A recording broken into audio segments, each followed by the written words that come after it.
Alrighty.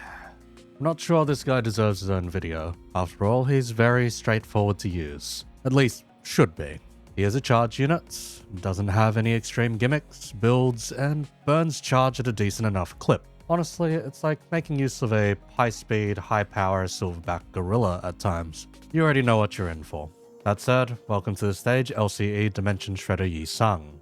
Since he's debatably a modern ID, we can start with the passives. Open Alley is his always-on passive. First off, it provides charge potency for every 10 charge count consumed. As this is always on, we don't need to fuel anything for the consumption to matter, which is quite nice. Regardless though, it provides a rather important part to his engine, that being an assist attack after an ally finishes an attack skill. This is his skill 1 and only procs so long as he can consume Dimensional Castaway to activate it, a unique self-buff that grants him shield before getting hit. The amount of shield is tiny as this only stacks up to 3, but can proc up to 3 times per turn. Likewise, that assist attack can proc up to 2 times theoretically since there's no stated limit, more even with some dodgy timing abuse. After that assist attack though, he will gain 1 quadricolor dimensions, a second unique buff that offers scaling benefits based on the amount he has. 1 gains him offense level, 2 gains him defense level, 3 gains him more charge count from skills, 4 grants him up to 20% damage from charge potency, and finally, if the effect is already maxed out, any surplus stacks are added to his new stack the following turn. We do lose a single stack at turn end. Essentially though, it's a baseline benefits loop so long as we can maintain it. Velocity and coordinates and velocity is his fueled passive. As long as his speed is faster than the target, he deals extra damage equal to the speed difference times charge potency on self up to 20%. In addition to this very simple clause, at turn end he gains haste based on charge potency on self divided by 2, allowing him to more easily fulfill the above conditional.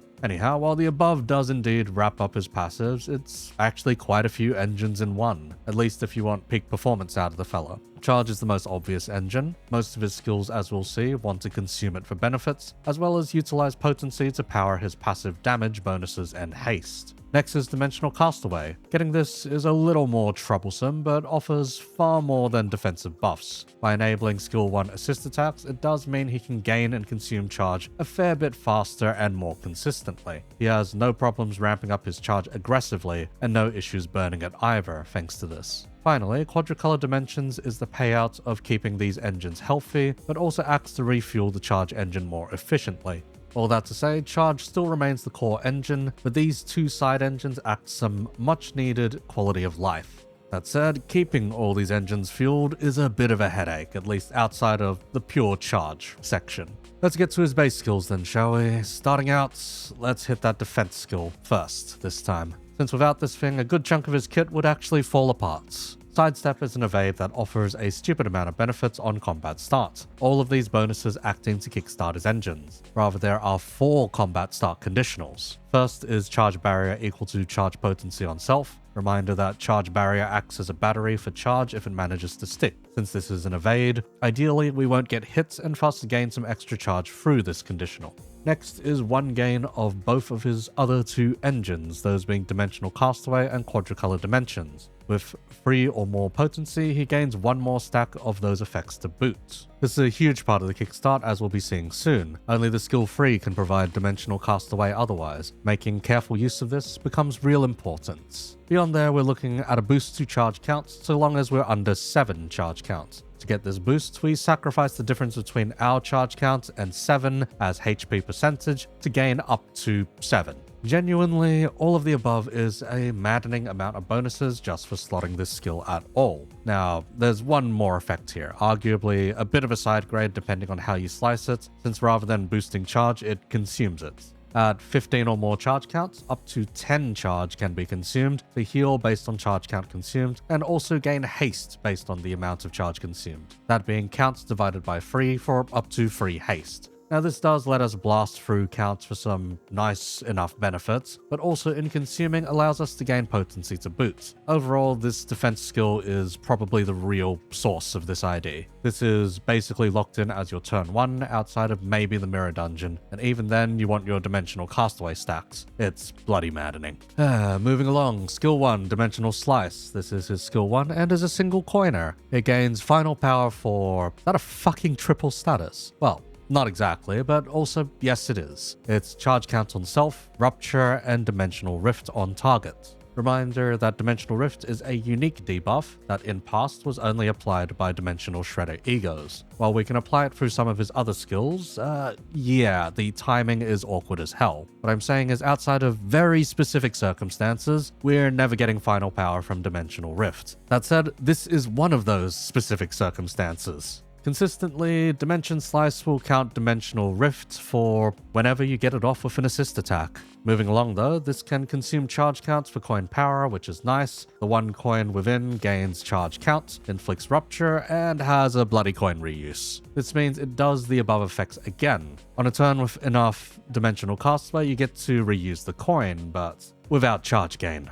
I feel like this is a severely missed opportunity, but this ID is kind of full of those. It does make this skill a +4 charge count if you had more than 2 charge counts, and +6 otherwise due to consumption and end of turn decay. This is also assuming you have quadricolor to boot for the increased charge gain. It is, however, notably purely negative on rupture, so keep that in mind if you wanted to use this guy as a W-Sang replacement. This fact only gets worse when you consider that you want to abuse that assist attack, meaning no matter what skills you use, there will be 1 to 2 more coins stacked up to 8 counts without replacing it. Skill 2 is Consecutive Dimensional Slice. On use, this is final power for Rupture and Dimensional Rift. This one will pretty much only ever count the Rupture. It also consumes charge counts for final power, and with enough charge potency, gains you coin power. Not too bad rather, but it is only 2 coins, so coin power benefits are more limited regardless. That said, first coin gives us charge count and inflicts rupture, second coin is rupture, 1 dimensional rift, and finally a slash damage echo based on charge potency. These echoes are probably the most modern part of this ID, at least the only part that feels seasonal, I'd say. As a source of dimension rift, we ought to talk about rupture a little. It's a single dimension rift. You are deluding yourself if you think this makes him rupture positive. It's also only a single point towards his aggressively statted conditionals. 4 of his status is usually the standard for final power. This cunt needs 6. This single on-turn point of Dimension Rift is not helping him get those conditionals. Like, to max the conditional above, we need 18 Rupture plus Dimension Rift. This is 1 out of 18 at best, and more typically, nothing at all unless he has multiple slots to utilize. Heck, the same goes for his skill 1. It's 1 out of the 18 of the charge, rupture, and dimensional rift required. Only that 1 is more reasonable in at least factoring in the far easier to obtain charge. This skill is a joke. Even if you get everything down perfect and pump it all, it's only a 16 and 23. 39 raw power to write home about, amplified by a 40% with maxed out conditionals. If damage was the goal, he sucks at it. If status or utility was the goal, he still sucks at it, because 1 dimension rift only covers the ass of a single coin. Skill 3 is Rip Space. With enough counts, you activate the fancier version instead, otherwise we get our sadder version here. On use, we consume charge count for coin power, final power for rupture and dimensional rift, and gain some dimensional, castaway, and quadricolor dimensions. Again, that dimensional rift conditional is a lie. The first coin is 1 charge count and rupture. Second is the same. Third is rupture, dimensional rift, and a slash damage echo based on charge potency. Let me stop us right here. Holy, 1 charge count, just singular. Like, I know we're not running short of external charge batteries, but damn, someone really hates charge at Project Moon headquarters if this is all we're getting. Even with Quadricolor's buff to charge gain, this is a +3 after use with decay factored in. It's not fantastic. Now, typically this will also be followed up by another skill 1 later due to handing out Dimensional Castaway, meaning we'll eat 2 more of that, followed by a +7 with enough color. So, in practice it's not the worst, but at the same time it's so horrifically roundabout. It's going from anywhere between 7 and 14 to 0 to 4 to 2 to 9, only to decay back to 8. and that's assuming we have quadricolor. Else it'd look closer to 0ing to 2, 0ing again, and getting 6 to decay down to 5. Someone out there really hates charge. It only gets worse if we don't get the assist attack after, because we use this to hit a skill that turn ends. Like, there's not much salvaging this, I'm going to be real, Chief. Well, aside from how aggressive the charge consumption is. Looking at that, it's a 7 to 14 out the gates, followed by 2 more for a total of 9 to 16. That's honestly not a bad clip to consume at by any measure of the imagination. Any use at all of this skill free will get us 90% of the way to another charge potency, or beyond really. Now then, that better, fancier version of skill free is 4-dimensional refraction time series severance. First off, this is a bloody unfocused volley, but has ways of hitting every target in a real jank method. First off, it gains final power from Rupture and Dimensional Rift on the main target specifically. Again, this is the aggressively statted 6 per final power. Then gains Dimensional Castaway and Quadricolor Dimensions, 2 of each. Beyond there is eating charge counts, 4 final power, and coin power. 15 of it instead of all, which makes some math a little more annoying down the line. Sadly, as with the entire rest of the base skills, no damage increases outside of the passives. So what are we looking at for coins? Well, coins 1 through 3 are all functionally identical, gaining quadricolor dimensions, dealing rupture, and dealing a fixed 5% slash damage echo. The final coin gains charge counts, inflicts rupture, dimensional rift, and deals a slash damage echo alongside having a reuse condition. With enough charge potency, we reuse the last coin, which means more charge counts, more rupture, more dimensional rift, and more slash damage echoes. Now, worth mentioning is that every single slash damage echo applies to all targets, which is at least pretty cool, but in being only 5% is tiny, almost unnoticeable without damage buffs. 5% of 14 is, nothing to write home about. Even as that goes up or is buffed by 40% from passives, it still won't matter all too much in the grand scheme of things. Anyhow, this guarantees maxed out quadricolor stacks while giving us a boost to the engine with enough potency on reuse. My main complaints are in the charge count once again. We may not be consuming all of it at once, but we're only gaining 1 to 2 back without the reuse, and otherwise the same as the regular skill free on use. It's not fantastic. 2-dimension Castaway does not do us any favors for charge gain, potentially messes up a rupture stack by adding another coin to each count, and otherwise doesn't offer as many benefits as we would like. The 4-dimensional rift looks good on paper, but we just ate through 5 count for 4 rift. The math doesn't exactly add up, Chief. That is, until we factor in his E.G.O Dimension Shredder Yi-Sung, one of Rupture's boogeyman in turning 3 coins per turn of Yi-Sung's neutral in Rupture, making him potentially positive in a lot of cases. The Wu Adept goes positive, the W Corp employee goes largely positive, and even beyond that, on that skill free, that's a whole +5 on his skill free if you burn through 15 counts. An ID from that long ago pulling numbers that fucking fantastic. So, what does the E.G.O do for this new Yi-Sung? Gets him to the starting line. While the other Yi-Sungs are turned into monsters through this E.G.O, our rookie here doesn't benefit as much due to not having inbuilt rupture count to fully take advantage of. Now you could argue that Dimensional Rift is supposed to supplement for that, but let me be entirely honest here. It does not due to how awkward the timing is. This Yi-Sung wants to go fast. That means that he will burn the count first every turn if he's the fastest, or otherwise get close to doing so. He doesn't apply any back while he does.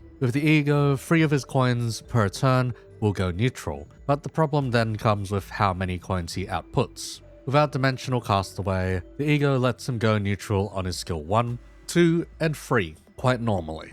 With Dimensional Castaway, we add 1 to 3 onto each of those, as he will inevitably assist attack and either get a reuse off or only hit once. For each stack of Dimensional Castaway, we can see it as losing 1 more stack of Rupture. The skill 1 becomes negative if we get 2 coin reuses, requiring 3 Dimensional Castaway. Otherwise, it is liable to stay neutral. The skill 2 goes +1 without an assist attack, neutral with a single assist attack, and negative if that assist reuses the coin. It goes further negative if it procs a second time for a third coin, laying us out at -5 and +4. One of those pluses being from Dimension Rift at the end of turn. Rip Space is free neutral +2 from Dimension Rift, meaning 1 assist attack with a reuse turns us neutral and 2 assist attacks would turn us negative. As for skill 3-2, it's free neutral, followed by -2, and a +4 assuming the full reuse is on it for 5 coins. That's -2 out the gates, followed by +2 if we get an assist attack,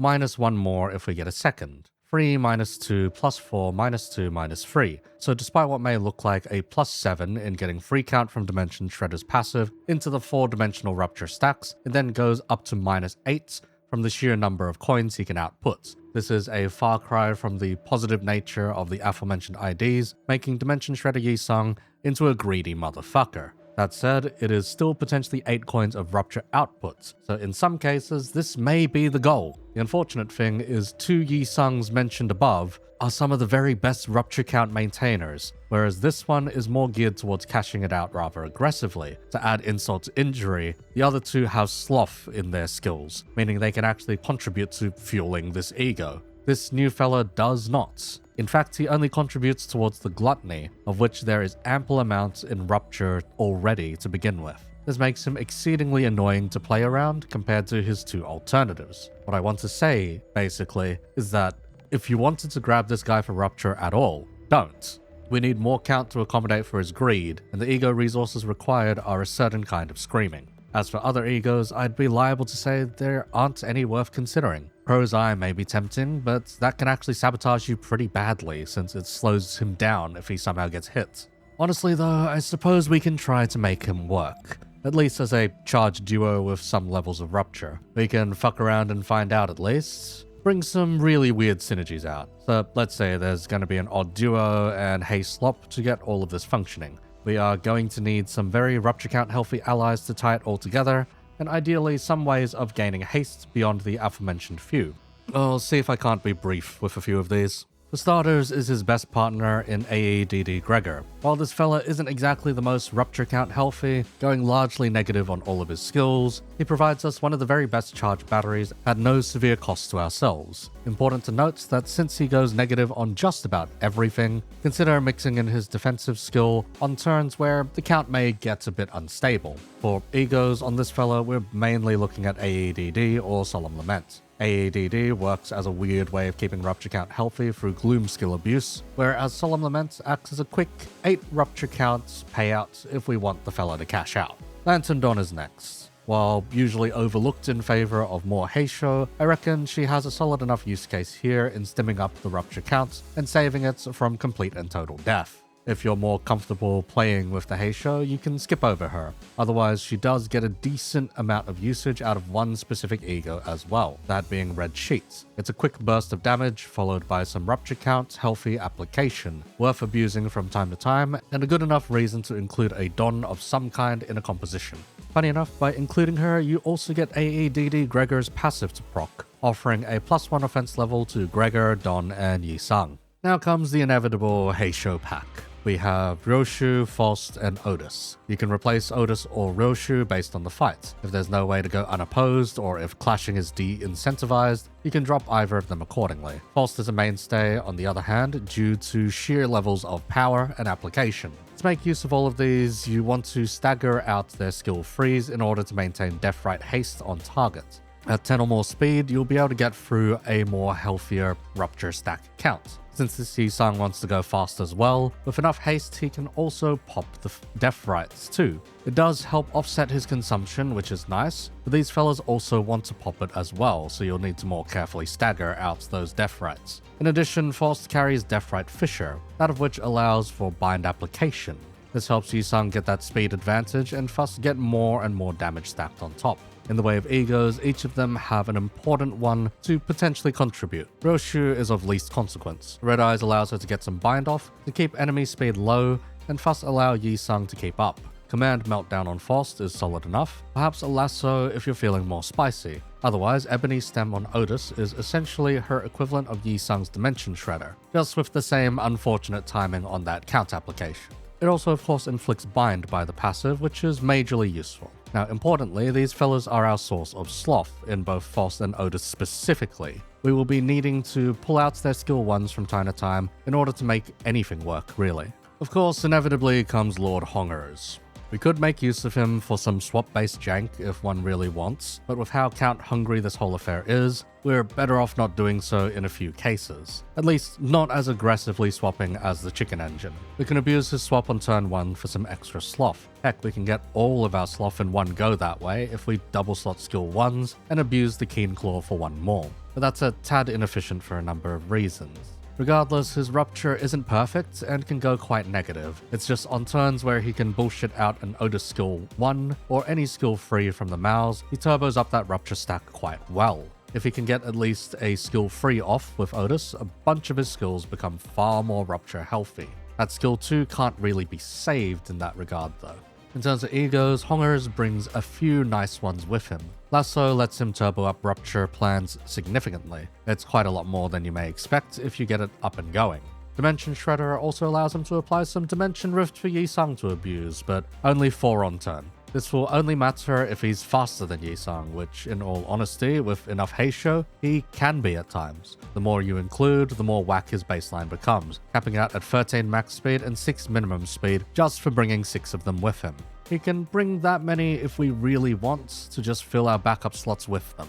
It's stupid levels of baseline buffs to the guy while allowing him to do some mad bullshits once it does pop, notably surviving the aftermath and healing back up. Beyond there is 2 options, those being 7 Heathcliff and LCCB Ishmael. 7 Heathcliff isn't perfectly rupture positive, but with his skill 2 is exceedingly positive compared to taking the Rooster. This is the first fellow AI when considering a replacement for either of the Mals. As for LCCB Ishmael, we're only really looking at that skill 3. She is explicitly for those mad enough to go reset heavy, as she can also just carry wing beat or some stupid amounts of gluttony fragility. Notes that making her go fast enough for it to matter is near impossible, but with enough resets you can pull off some dastardly shit. Would not recommend. Suppressed though is 8 rupture and 4 rupture counts, while only blasting through 2 of it. If for some reason you're mad enough to utilize it, be my guest.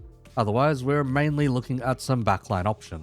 We can fill the slots with Heishos, both Roosters and a Snake. Hanafuda can take Ishmael in that particular case. Past there, you could take a few damage ups. Sinclair on the Mariachi Man, Ishmael on Engdu, Rodya on LCB or Kurokumo. Plenty of options that can potentially work, rather. As for pure rupture scaling, you take Talisman and 7 Heathcliff. If specifically leaving either Otis or Roshu off the field, Otis can switch to Blade Lineage, whereas Roshu can remain as the Heisho. Now for the Frenchman who hasn't been mentioned thus far, you can take the Streamer. It's just extra haste if you can get it off and pass it around. Otherwise, consider the Dead Rabbits for some offense level manipulation.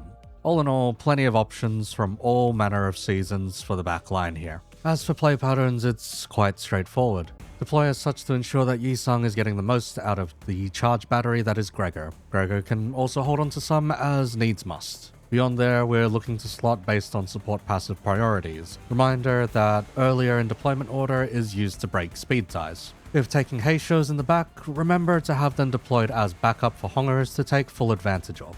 Anyhow, turn 1. We want to attempt to amass free Gluttony and free Sloth. The Sloth may initially sound daunting, but it is very possible in a variety of ways, mostly in needing to yeet a Heisho off the field. The most ideal one to attempt to yeet is Otis. Line her up to get yeeted by Honger's counter. Otis and Force should slot their skill 1s alongside, and that alone should generate us free Sloth and 1 Gluttony towards Yi-Sang's Dimension Shredder. Speaking of, get Yi-Sang to evade as a start. This will let him gain all his relevant buffs and benefits in one go while kickstarting his engines. Gregor and Don should slot Gluttony skills, while the last wildcard is free to do as they'd like. This will usually be between Roshu and Heathcliff, allowing you to either get an early Rupture stack started, or Roshu her Strider stacks. On turn 2, we can go straight into Yi-Sang's Dimension Shredder if we don't care about the potential SP penalties, or otherwise hold off another turn. Here we want to get setup going. Anyone who needs defensive to get going can do so now. Otherwise, the focus is on getting that Rupture stack sorted. If possible, go generate some Envy as well to get Yi-Sang's passive online for the damage conditionals and free haste. On turn 3, we bust out Mao's skill 3s if available. Whether that be from cheating it out or Honger's skill 3 doesn't matter, we just need a healthy way of getting a Rupture stack going. If Yi-Sang hasn't already utilized Dimension Shredder, now is the time. Note that this will eat all of his charge and 6 rupture counts in order to apply 5 Dimension Rift. He will pay it back in future turns from now on, but nonetheless, keep in mind the stack's health. On turn 4, we just want to maintain the stack, fulfill Heisho conditionals, keep things happy-go-lucky, perhaps throw in an evade for Yi-Sung to keep his engines going, and prepare a buttload of haste. Turn 5 and beyond, we're paying it all out. With any luck, we have rip space to tear out and use alongside enough resources for any other E.G.Os we'd like to pay off. Say if we wanted 8 coins of rupture out the ass, we could dump a solemn lament from Gregor. Anyhow, if you've been good with stack maintenance, that should be around 50 or more rupture to cash out in one go. Dump all your payouts and enjoy. Looping beyond there is a matter of not killing your stack prematurely and ensuring you are at least going positive to neutral every time. For a general guide on how to do so, take note of which skills go positive on count. None of Gregor's do, neither do Yi-Sung's before Dimension Shredder gets used. 7 Heathcliff's skill 2 is godly, all the Mao's skill 3s are amazing, so long as you have the speed. Ponger's is mostly negative until Otis helps him out. Don is mostly positive, but can revive a dying stack as needs must. Remember to clash with Roshu and Faust, but go unopposed with Otis. And if Otis is giving you grief, make use of Ebony Stem to stabilize. Heck, if Don doesn't have any fantastic contributions, you can slam Red Sheet down. There's many ways of keeping Rupture quite healthy now, even with the 2 IDs on field that may find it more challenging to do so. Anyhow, you may be wondering about Yi-Sung's charge and whether or not he runs into that many issues. Once, I'm happy to report that although the charge numbers can look a tad funky, he has no issues consuming and raising it. No strange charge gates like the others, no stupid awkward amounts that make using his skills painful. It's a surprisingly seamless experience. AEDD Gregor is only there as a quality of life support for him in allowing him to amass charge faster. We don't need as an aggressive amount, hence the lack of electric screaming integration. If you find yourself lacking in charge though, consider getting at least a 2 resin of either Envy or Gloom on some turns to activate Gregor's passive and redistribute charge accordingly. Since we're only powering up Yi-Sung, the resin can stay low and affordable in comparison to heavier charge-based compositions. All that said, I'll be real with you, this fella's a potential unit. Due to the lack of damage conditionals spread around, he will actually see major returns whenever something does in fact amplify his damage. Going from a 40% boost to 60% boost with a passive is quite huge, and beyond there even if you somehow get more and more stuff to work with him. Say like a charged sting or fragile. His status requirements are high and need careful maintenance to cap out while providing little in the way of offering ease of use. Essentially what I'm saying is he feels like a win more unit, but doesn't have the guts to sustain that snowballing as one would like, at least not on his own. Though we can feed him plenty of bonuses, we can offer those to many other IDs for far less efforts and greater returns. He's not really here to save charge or rupture, he's just here to farm off of it. Now if you take the guide to the mirror dungeon, well, he's a god. Man has charge and rupture, will find a home among the rest of W Corp, and one of the W Corp gifts was even made to include one non-W Corp sinner. He's practically built with the ungodly powers of the mirror dungeon in mind. To boot, he can also solo quite competently with his evade in tow, but will miss out on that sweet assist attack in return. That said, dumping out a fully powered rip space every turn has its own kind of appeal. I'd wait a week to shard him, and even then, do so only if you want him to take a spot in your mirror dungeon rotations. He's not that huge of a game changer, just okay all things considered. Though, that said, if you're expecting a Fredspin 5 on Dimension Shredder that will somehow turn this man into a god down the line, well, perhaps he could be something of an investment. Anyhow, thanks for listening in or using me as second monitor content. If you enjoyed the video, give it a like, and if you want to see more jank in the future, subscribe to the channel. You can support further like these fine folk, Artie, Derp, Iwa, Ane, and Zolk Saphira. Really appreciate you fellas helping keep the lights on. You can find all the relevant links in the video description. Aside from that, upcoming is the Philip video, end of season video, and Fingers definitive cuts. Those should be spaced out before the coming of Canto 10. Once again, thanks for listening in, appreciate it.